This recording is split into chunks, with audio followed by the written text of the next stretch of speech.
علم الہی کتاب قدیم جس کا لکھا کبھی غلط نہیں ہو سکتا۔ انسانی جین میں سب کچھ موجود ہے۔ اس کا مطلب یہ ہے کہ کوئی بہادر ہے تو کسی میں طاقت زیادہ ہے، کسی میں احتیاط پسندی زیادہ ہے تو کسی میں تحمل زیادہ ہے، کوئی مصلحت پسند ہے تو کوئی حساب کتاب رکھنے والا ہے، حتیٰ کہ عاجزی بھی جینز میں ہی پائی گئی ہے۔ اور ذہانت کس میں کتنی ہے یہ بھی جینز میں ہی اس کا حصہ ڈالا گیا ہے۔ حضور صلی اللہ علیہ وسلم نے فرمایا کہ ہر ایک شے ایک اندازے کے مطابق معلوم کی گئی ہے۔ ہمارے حضور صلی اللہ علیہ وآلہ وسلم نے بتایا کہ تم میں سے ہر ایک کی خلقت اس کے ماں کے پیٹ میں 40 دن ہوتی ہے۔ اس کے 3 اسٹیجز ہیں، ایک پہلی اسٹیج ہوتی ہے نفلاکن، دوسری ہوتی ہے علاقات اور تیسری اسٹیج ہوتی ہے بزلہ۔ ہر ایک اسٹیج کی مدت 120 دن ہوتی ہے۔ 120 دن یعنی 4 مہینے گزرنے کے بعد پھر ہوتی ہے نفخہ روح جو اللہ تعالیٰ اس کی طرف بھیجتا ہے، یعنی کہ روح کے ساتھ اس شخص کا کھاتا یا پرسنل لیجر یا اس کی پوری کاپی جو ہوتی ہے وہ ادھر بھیج دی جاتی ہے روح کے ساتھ۔ فرمایا گیا ہے کہ 4 مہینے تک وہ حیوانی انسان ہوتا ہے، مگر انسان تب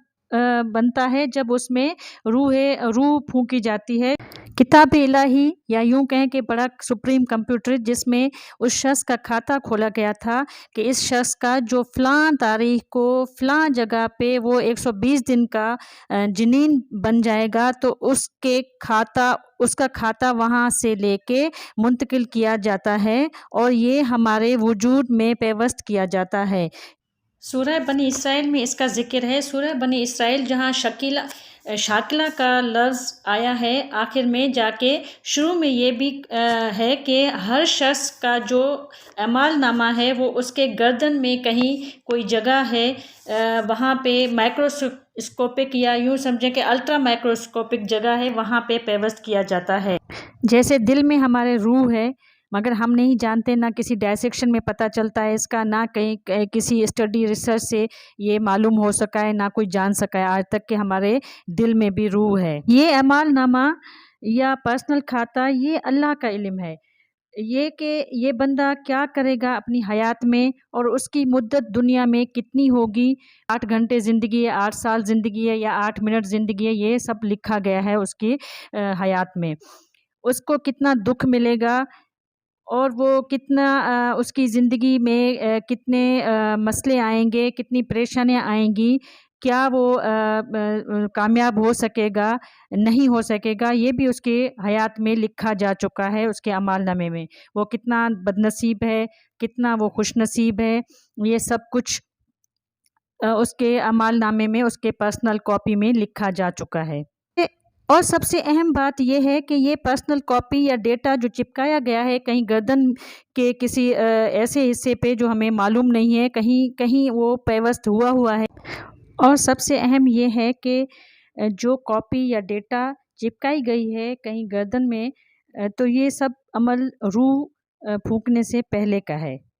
اس کے بعد روح لائی جاتی ہے، روح فطرت ہے جو بعد میں لائی جاتی ہے۔ اس کے لانے کے بعد جب وہ اس میں پھونکی جاتی ہے روح تو پھر وہ آزاد شخصیت ہو جاتا ہے، آزاد چوائس ہو جاتا ہے، اپنے چوائسز میں وہ آزاد ہو جاتا ہے۔ اب علم الہی میں یا کتاب الہی میں ایک درج ہے کہ کوئی شخص جنتی ہے تو وہ جنت میں جائے گا اینڈ میں، تو اگر وہ گناہ کرتا ہے، دنیا میں بہت زیادہ گناہ گار ہے لیکن وہ اس کتاب میں جنت میں درج ہوا ہے تو وہ آخر بہرحال وہ جنت میں ہی جائے گا، کیونکہ یہ اللہ کا وعدہ ہے، اس کی کتاب کبھی جھوٹی نہیں ہو سکتی ہے، چاہے وہ کیسی بھی زندگی گزارے، کس طرح بھی گزارے، اگر وہ اس کا تقدیر اس کی جنت کی ہے آخر میں تو وہ جنت میں ہی جائے گا۔ تو اس کا مطلب یہ ہوا کہ ہمارا اعمال نامہ جو ہمارے گردن میں پیوست ہو یہ ہم سے 40 سال پیدا ہونے سے پہلے ہی کا لکھا گیا ہے، تو تقدیر کو ہم بدل نہیں سکتے ہیں۔ ہاں ایک چیز جو تقدیر کو بدل سکتی ہے وہ ہے صرف دعا۔ دعا ایک ایسا ہتھیار ہے جو تقدیر کو بھی بدل سکتا ہے، تو اللہ تعالیٰ سے اچھے کی امید رکھنی چاہیے، ہمیشہ دعا مانگنی چاہیے اور اپنے اعمال کو نیک رکھنا چاہیے اور کوشش کرنی چاہیے کہ کسی کو دکھ نہ ہو، اور اس امید کے ساتھ کہ آپ جہاں کہیں پہ بھی رہیں خوش رہیں، آباد رہیں، دعا کرتے رہیں، دعائیں لیتے رہیں، آمین۔